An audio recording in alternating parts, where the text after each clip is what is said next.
नमस्कार दोस्तों, स्वागत है आप सभी का पाथफाइंडर पर। तो दोस्तों, जियोमॉर्फोलॉजी सीरीज की 12वीं क्लास में आज हम अपनी पिछले क्लास की ही चर्चा को आगे बढ़ाएंगे। पिछले क्लास में हमने टाइप्स ऑफ प्लेट समझा था, फिर प्लेट बाउंड्री इंटरैक्शन देखा था। हमने देखा था कैसे कंस्ट्रक्टिव प्लेट बाउंड्रीज होते हैं, कैसे डिस्ट्रक्टिव प्लेट्स होते हैं, कैसे ट्रांसफॉर्म प्लेट्स होते हैं।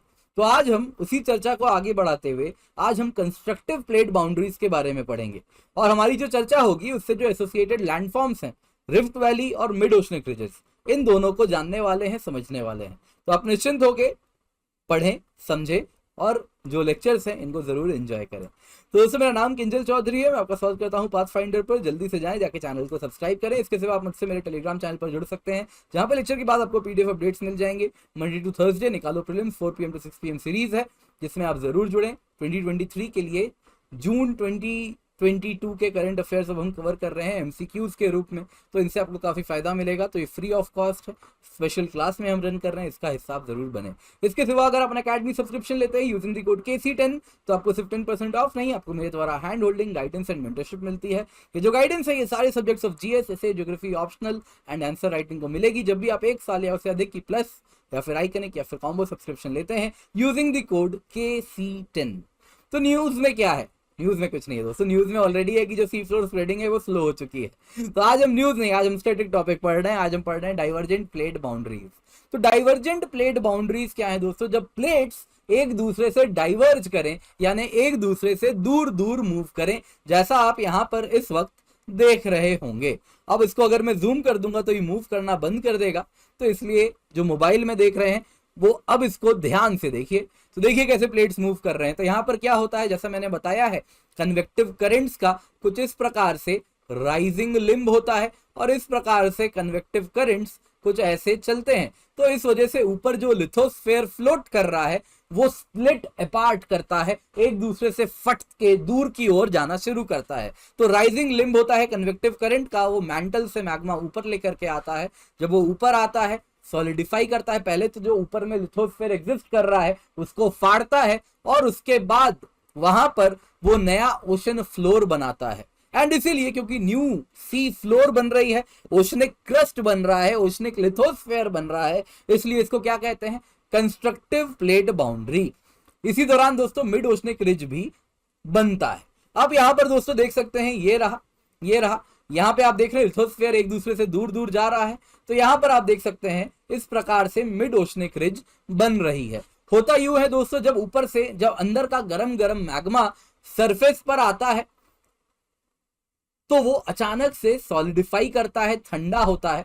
और इस दौरान अगर आप देखें तो क्योंकि ये आसपास के टेम्परेचर से गर्म है तो ये ऊपर की ओर उठ जाता है और इसीलिए ठंडा तो होता है तो सॉलिडिफाई होता है, लेकिन तब भी गर्म होने की वजह से ये कुछ इस प्रकार का उठा हुआ स्ट्रक्चर बनाता है, जिसको दोस्तों हम कहते हैं मिड ओशनिक रिज, यानी समुद्र में जो पहाड़ हैं कुछ इस प्रकार से दिखते हैं।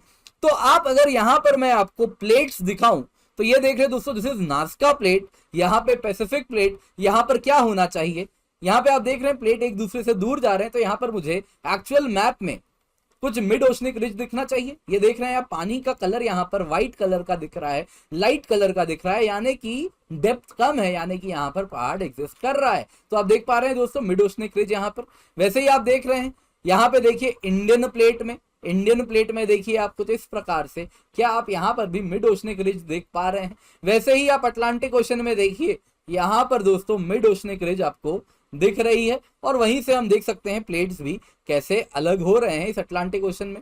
यहाँ पर देखिए नॉर्थ अमेरिकन प्लेट है, यहाँ पे यूरेशियन प्लेट है, यहाँ पे अफ्रीकन प्लेट है, यहाँ पे साउथ अमेरिकन प्लेट है, और इनको सेपरेट कौन कर रहा है? Mid oceanic ridge. तो दोस्तों मिड ओशनिक रिज क्या है? वो इलाके हैं जहां पे सी फ्लोर बन रहा है और इसीलिए इसको क्या कहते हैं? Constructive plate boundary. जहां पे पानी का रंग गहरा हो रहा है, यानी कि वहां पर यदि वो डार्क कलर का आपको अगर पानी दिख रहा है तो यहाँ पे क्या है? बड़ा गहरा पानी है, यानी गड्ढा है, यानी कि ट्रेंचेस है। तो आइए जरा देखते हैं यहाँ पे मुझे क्या दिख रहा है। तो यहाँ पे अगर आप देखें तो कुछ इस जगह पे जहां पे आपको साउथ सैंडविच ट्रेंच दिखता है, ये जो आप देख रहे हैं दोस्तों, यहां पर अगर आप देखें तो प्लेट अंदर की ओर जा रहा है, सबडक्ट कर रहा है। इसमें देखिए ये नाज़का प्लेट है ना, यहां पे देखिए साउथ अमेरिकन प्लेट के अंदर ये कैसे सबडक्ट कर रहा है, आपको यही दिखेगा। ये देख रहे हैं दोस्तों नाज़का प्लेट कैसे यहाँ पे सबडक्ट कर रहा है, ट्रेंच बना रहा है, गड्ढा बना रहा है। तो आज हम जो पढ़ रहे हैं दोस्तों, अगर, क्योंकि याद रखिएगा ये जो डाइवर्जेंट प्लेट बाउंड्री है, प्लेट तो अपने आप में यहां पे कन्वर्ज कर रहा है, यहां पे डाइवर्ज कर रहा है। तो नाज़का प्लेट का ये वाला बाउंड्री डाइवर्ज कर रहा है तो this is a divergent boundary, यहां पे कन्वर्ज कर रहा है तो this is a convergent boundary, यहां पे वापस कोकोस प्लेट से डाइवर्ज कर रहा है तो this is a divergent boundary. तो याद रखिएगा जब हम कहते हैं कन्वर्जेंट, डाइवर्जेंट, तो they are the plate boundaries, and plate के ही अलग अलग बाउंड्री अलग अलग टाइप्स के आपको दिखेंगे। कहीं पर आपको कन्वर्जेंट दिखेगा तो कहीं पर डाइवर्जेंट दिखेगा।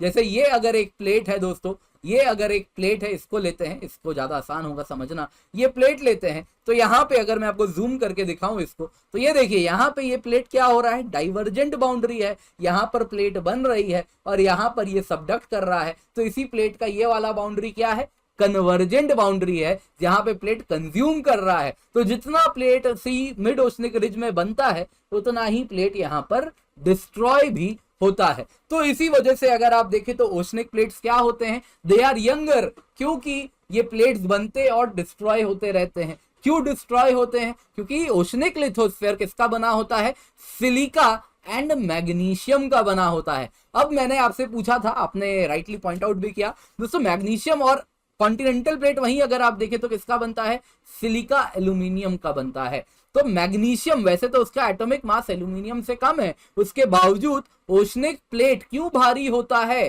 कॉन्टिनेंटल प्लेट की तुलना में, कॉन्टिनेंटल प्लेट की तुलना में, क्योंकि इसमें मैग्नीशियम के साथ साथ ग्रेटर अमाउंट ऑफ आयरन भी होता है, जिस वजह से ये भारी हो जाती है और इस वजह से ये सबडक्ट करने में सक्षम होती है, मेंटल में घुस सकती है, बोयंसी फोर्स उसे फेंक के वापस बाहर नहीं निकाल देती है। ये आपको दोस्तों यहां पर जानना है। तो अब दोस्तों हम समझेंगे अलग अलग बाउंड्रीज, अलग अलग landforms associated with divergent boundary. तो अब हम समझेंगे सबसे पहला रिफ्ट वैली। रिफ्ट वैली अगर आप देखें तो जब कॉन्टिनेंट में अंदर में कन्वेक्टिव करंट इस प्रकार से बने कि वो उसको फाड़ना शुरू करें, तो सबसे पहले जो लैंडफॉर्म बनता है that is a rift valley, for example great African rift valley. तो आइए आपको एक एनिमेशन दिखाता हूं। ये देखिए कॉन्टिनेंटल क्रस्ट है, कॉन्टिनेंटल क्रस्ट है, अंदर से कुछ इस प्रकार से स्प्रेडिंग सेंटर डेवलप हुआ, कन्वेक्टिव करंट बोल रहे हैं भैया दूर जाओ, तो क्या हुआ, सबसे पहले कॉन्टिनेंटल क्रस्ट की अगर आप देखेंगे थिनिंग होगी, पतला होगा, टीयर अपार्ट होगा, और जो सबसे पहले एक वैली बनेगी, इसी वैली को कहेंगे रिफ्ट वैली। दोस्तों ध्यान दीजिएगा, जब ये रिफ्ट वैली बन रही है तो ये जो जमीन है ये कौन सी जमीन है, क्या ये ओशनिक है, नहीं, ये तो कॉन्टिनेंटल क्रस्ट ही है ना, कॉन्टिनेंटल है ना। अब कुछ देर बाद और दूर अपार्ट पुल होगा और दूर जाएगा, तो क्या होगा, और दूर जाने पे कॉन्टिनेंटल क्रस्ट खत्म हो जाएगा और नीचे से मेंटल आके जमेगा और ये एक नया ओशन फ्लोर बनाएगा, तो सी फ्लोर बनेगी। देखिए स्टेज 2 में क्या होता है, रिफ्ट वैली बनी और दूर गए और दूर गए, continental landmass totally tear apart हो चुका है, tears into 2 and continent edge fault होके यहाँ पे अब ओशन का बेसाल्टिक मटेरियल निकला और वो बेसाल्ट वाला ओशन फ्लोर बना रहा है। ये देखिए बेसाल्टिक इरप्शन हो रही है यहाँ पे, धीरे धीरे धीरे धीरे अब ये इरप्शन से बनते बनते आप देखें तो ओशनिक क्रस्ट बन चुकी है। अब देखिए इसमें देखिए तो आपको क्या दिखेगा, एक पतला सा सी दिखेगा ना, दोनों तरफ लैंड मास है, इधर भी लैंड मास है और बीच में आपको एक पतला सा क्या सी दिख रहा है यहाँ पे, जैसे एक लंबाई में सी होना, लीनियर सी जैसा कुछ स्ट्रक्चर दिखेगा। तो प्लेट्स फर्दर पुल अपार्ट होंगे और लीनियर सी बनाएंगे, जैसे कि दोस्तों रेड सी है, रेड सी है। कभी अफ्रीका के कॉन्टिनेंट को अगर आप देखें तो एक साथ इससे अरेबियन प्लेट ऐसे लगा हुआ था, फिर क्या हुआ दोस्तों, यहां पे रिफ्टिंग होनी शुरू हुई और ये धीरे धीरे, पहले यहां पे रिफ्ट वैली एग्जिस्ट करती होगी, वो रिफ्ट वैली और टूटी और टूट के अब यहां पर लंबाई में रेड सी एग्जिस्ट करती है। तो स्टेज 2 में आपने देखा दोस्तों क्या बना, रेड सी। उसके बाद क्या होगा, अंदर से मटेरियल कहेगा और दूर चलो और दूर चलो, और ये दोनों के दोनों कॉन्टिनेंटल लैंडमास एक दूसरे से सेपरेट होके बहुत दूर चले जाएंगे और ये सी इज ओवर टाइम ओशन में तब्दील हो जाएगी और मिड ओशनिक रिजेस प्रोमिनेंटली आपको ओशन फ्लोर में दिखने शुरू हो जाएंगे, जैसे कि अटलांटिक ओशन में आपको दिखते हैं। तो अटलांटिक ओशन में देखिए क्या हुआ, ये देख रहे हैं आप, रिफ्ट वैली बनी, फिर रेड सी जैसा स्ट्रक्चर बना। अब लैंड मास और दूर जाना शुरू होंगे, और दूर जाना शुरू होंगे, दोनों कॉन्टिनेंट्स बहुत दूर हो जाएंगे और बीच में बड़ा सा ओशन फ्लोर आपको देखने मिलेगा। जैसे कि अगर आप देखें तो अफ्रीकन प्लेट कुछ इस प्रकार से है, अफ्रीकन प्लेट अगर आप देखें कुछ इस प्रकार से है दोस्तों। तो यहीं पर अगर आप देखें तो ऐसे इससे लगा हुआ एग्जिस्ट किया करता था ऐसे साउथ अमेरिकन प्लेट, और यहां पर अगर आप देखेंगे तो इस रीजन में एग्जिस्ट किया करता था ऐसे ही इससे लगा हुआ north American plate, north American plate. फिर क्या हुआ दोस्तों, दोनों में रिफ्टिंग होनी शुरू हुई कई मिलियन साल पहले। तो पहले क्या बना होगा, एक रिफ्ट वैली बनी होगी, यहां पे इन सारे बाउंड्री वाले रीजन में क्या हुआ होगा, एक रिफ्ट वैली बनी होगी, एक रिफ्ट वैली बनी होगी। फिर ये और दूर अपार्ट हुए होंगे, एक लीनियर सी बना होगा, एंड कई मिलियन ईयर्स बीत गए तो ये दोनों एक दूसरे से बिल्कुल अगर आप देखें तो यहां से सेपरेट हो गए, और यहां पर अब आपको ओशन देखने मिलता है, एक दूसरे से बिल्कुल अलग ओशन से, अटलांटिक ओशन से ये सेपरेट हो चुके हैं। अगर नहीं समझ आया तो एक बार वापस से रिवाइंड करके देखिएगा, आपको समझ आएगा। समझ आया तो कमेंट में बताइएगा समझ आया। तो आइए अब ग्रेट अफ्रीकन रिफ्ट वैली को देखते हैं। तो दोस्तों अफ्रीका में ना कुछ ऐसा ही हो रहा है। अफ्रीका में अगर आप देखें, वैसे तो आपको मालूम है अफ्रीका एक सिंगल, मैंने आपको यहां पर बताया कि अफ्रीकन प्लेट एक सिंगल नाम से मैं बता रहा हूं, पर एक्चुअल में क्या हुआ है ना, इस अफ्रीकन प्लेट में अगर आप देखें तो यहां पे ऐसे रिफ्टिंग हो रही है, ऐसे रिफ्टिंग हो रही है। और ये रिफ्टिंग अगर आप देखें तो ऑलरेडी ऐसी रिफ्टिंग यहां पर हो चुकी है। इस प्रकार से अरेबियन प्लेट जो कभी अफ्रीकन प्लेट से लगा हुआ था, वो अब एक लीनियर सी के द्वारा, रेड सी के द्वारा अफ्रीका से सेपरेट हो चुका है। और यहीं पर आप देखेंगे तो सोमालिया वाला इलाका है जो कि सेपरेट करता है अरेबिया को। वैसे ही अफ्रीकन कॉन्टिनेंट में भी आप देखेंगे तो यहाँ पे गड्ढा दिखना शुरू हो रहा है, क्योंकि ये स्टेज 1 पर है। यहां पर अगर आप देख रहे हैं तो ये दोनों रीजन स्टेज 2 पर जा चुके हैं। स्टेज 2 यानी लीनियर सी, जैसे कि रेड सी आपको देखनी शुरू हो रही है, वही अफ्रीका अभी भी रिफ्ट वैली बना रहा है। तो अफ्रीका में अगर आप देखें तो इस प्रकार से आपको लंबाई में ऐसे रिफ्टिंग देखने मिल रही है, यहां पे गड्ढा देखने मिल रहा है। अगर मैं इमेज दिखाऊं तो कुछ इस प्रकार का आपको देखने मिलेगा, रिफ्ट वैली कुछ इस प्रकार से आपको देखने मिलेगी, गड्ढा टाइप देखने मिलेगा।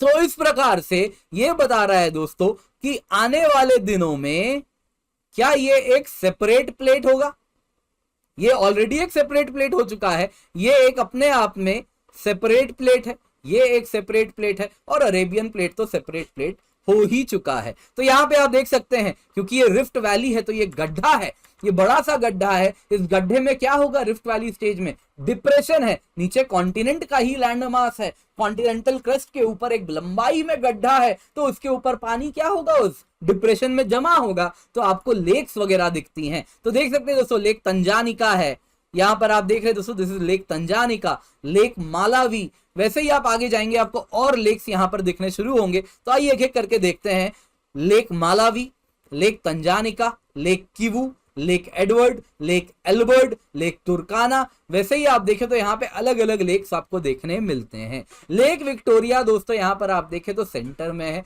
इन दो, ये जो रिफ्ट वैली है ना, अफ्रीकन रिफ्ट वैली, ये दो प्रकार के रिफ्ट वैली में टूटी हुई है। एक इसका ईस्टर्न आर्म है, ये ईस्टर्न आर्म है, ईस्टर्न और ग्रेगोरी रिफ्ट कहते हैं इसको। ये वाला वेस्टर्न आर्म है, इसको एबरडीन रिफ्ट कहते हैं, एबरडीन रिफ्ट। तो आप देख सकते हैं दोस्तों कैसे ग्रेट अफ्रीकन रिफ्ट वैली दो हिस्से में टूटी। इसने अफ्रीकन प्लेट को एक सोमालियन प्लेट में तोड़ा है, और इधर आप देखें तो नूबियन प्लेट में तोड़ा है। तो ये वाला कौन सा प्लेट है, दिस इज सोमालियन प्लेट, और ये क्या है, नूबियन प्लेट। और ऊपर जाओगे तो अरेबियन प्लेट, अरेबियन प्लेट। तो अरेबियन प्लेट कभी अफ्रीका से जुड़ा हुआ था, लेकिन अब ये सेपरेट हो गया। पहले रिफ्ट वैली बनी, और उसके बाद स्टेज 2 में आज यहाँ पे रेड सी देखने मिलती है, यहाँ पे आपको गल्फ ऑफ एडन वाला हिस्सा देखने मिलता है, और अब ये अफ्रीका से सेपरेट हो चुका है, एक अलग प्लेट बना चुका है। तो आज से कई मिलियन साल बाद अफ्रीका का मैप अगर मैं आपसे पूछूं कैसा देखने मिलेगा, तो आप मुझे क्या कहेंगे ना कि सर ये अफ्रीका का मैप आज तो ऐसा दिख रहा है लेकिन कई मिलियन ईयर्स बाद अगर आप देखेंगे तो ये कैसा दिखेगा, कुछ इस प्रकार से यहाँ पे टूटा हुआ दिखेगा। तो अफ्रीका का मैप आपको कुछ ऐसा दिख जाएगा, और एक दूसरा आप देखोगे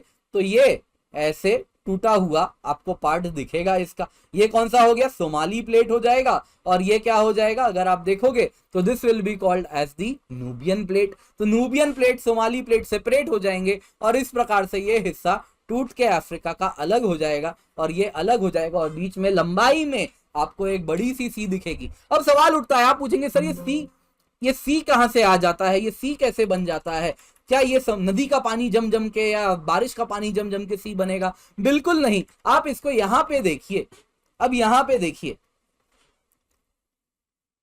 ये देखिए स्टेज 3 में क्या हो रहा है, ये सेपरेट हो रहे हैं, सेपरेट हो रहे हैं।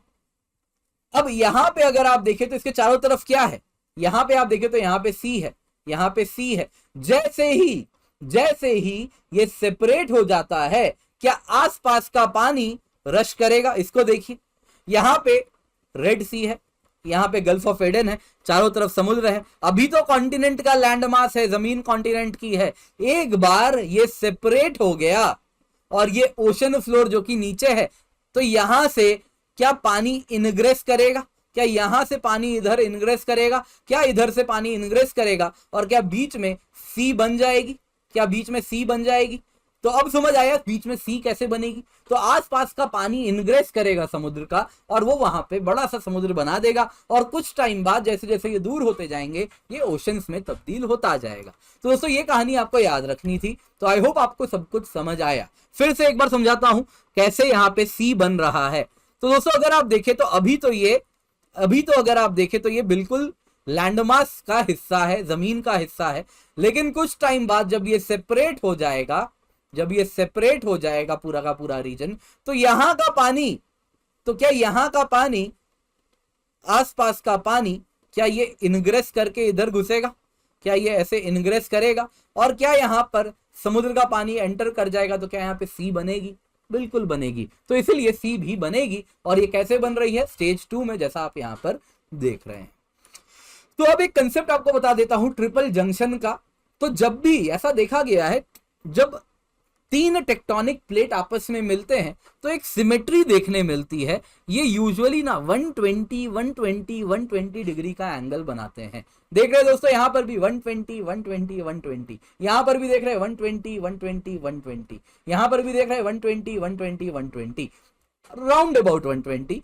कई जगह पे अलग भी होता है, 120 डिग्री नहीं भी बनता है, वेरियस एंगल से बनते हैं। लेकिन ऐसा पाया गया है जो 120 डिग्री एंगल वाला होता है वो प्लेट कॉन्फ़िगरेशन स्टेबल होता है। तो इसीलिए ज्यादा टाइम तक 120 डिग्री एंगल पे ये जो डाइवर्जेंस है वो सस्टेन करता है। बाकी भी बनता है लेकिन दैट इज नॉट स्टेबल, तो जल्दी नष्ट हो जाता है। लेकिन 120 डिग्री एंगल वाला जो होता है दोस्तों, वो अगर आप देखें तो वो सस्टेन करता है, वो सस्टेन करता है। जहां भी आप 120 डिग्री एंगल वाला देख रहे हैं तो वो सस्टेन करता है, इस वजह से वो सरवाइव करता है। बाकी जल्दी नष्ट हो जाते हैं, ज्यादा दिन तक नहीं दिखते। तो इसीलिए काफी ज्यादा 3 प्लेट का बाउंड्री जहां बनता है तो 120 डिग्री एंगल पे बनता है, और उसी 3 प्लेट की बाउंड्री वाले पॉइंट को क्या कहते हैं?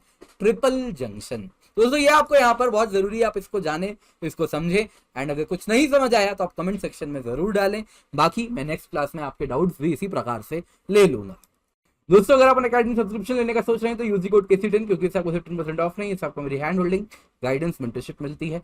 जब भी आप 1 साल या उससे अधिक की या तो प्लस या तो आइकनिक या तो कॉम्बो सब्सक्रिप्शन लेते हैं तो यूज कीजिए कोड KC10। इसके सिवा अकेडमी में इंडिया के बेस्ट एजुकेटर्स हमारे साथ जुड़े हुए हैं। यूपीएससी CSE नोट्स 2.0 हमने लॉन्च किया है, जिसमें हर टॉपिक को कॉम्प्रिहेंसिवली कवरेज किया जा रहा है। प्रीवियस ईयर मेंस के क्वेश्चंस को भी इंटीग्रेट किया गया है नोट्स में, टाइमलाइंस, माइंड मैप्स भी बनाए गए हैं, और कंटेम्प्रेरी इश्यूज को भी कवर किया गया है। इसके सिवा 20% ऑफ हम रन कर रहे हैं यूपीएससी CSE सब्सक्रिप्शन में। तो जो 1 साल की सब्सक्रिप्शन की कीमत है, अगर आप प्लस कॉम्बो लेते हैं तो ये 55,038 रुपीज में अवेलेबल है। 1 साल की आइकनिक कॉम्बो 7722 रुपीज में अवेलेबल है।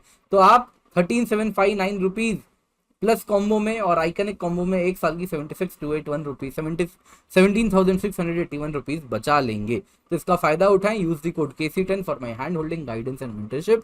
ये जो आपको दोस्तों कीमत है ये बस 22 जुलाई तक अवेलेबल है, तो उसके पहले इसका फायदा उठा ले। इसके सिवा CSE श्योर प्रोग्राम है, जिसमें अगर आप 2 साल की सब्सक्रिप्शन लेते हैं तो 1 साल अगर आपको उसके बाद भी मन मुताबिक result UPSC civil service exam में नहीं मिलता तो आपको 1 साल का एक्सटेंशन हम देने वाले हैं, हमारे द्वारा आपको मिलेगा। इसके सिवा यूपीएससी सीएससी जीएस कॉम्बैट है, 50 सवाल होंगे 60 मिनट में, 4 करोड़ की स्कॉलरशिप है, 24 जुलाई को है, तो इसमें जरूर हिस्सा लें यूजिंग द कोड KC10। इसके सिवा अकेडमी में वाइडेस्ट चॉइस ऑफ एजुकेटर्स है, फ्लेक्सिबिलिटी टू चेंज कोर्स है, अनलिमिटेड व्यू ऑन लेक्चर्स हैं, डेडिकेटेड डाउट सॉल्विंग सेशन है, इन सब का आप फायदा उठा सकते हैं। 0% EMI पे लोन भी अवेलेबल है। लीजेंड्स विजडम सीरीज है, रोड टू लबासना, इसमें एनरोल आप कर सकते हैं। साथ ही साथ 21 जुलाई से यूपीएससी सीएससी बैचेस भी स्टार्ट हो रहे हैं, तो इनका फायदा आप जरूर उठाएं। Thank you so much for joining, have a great day.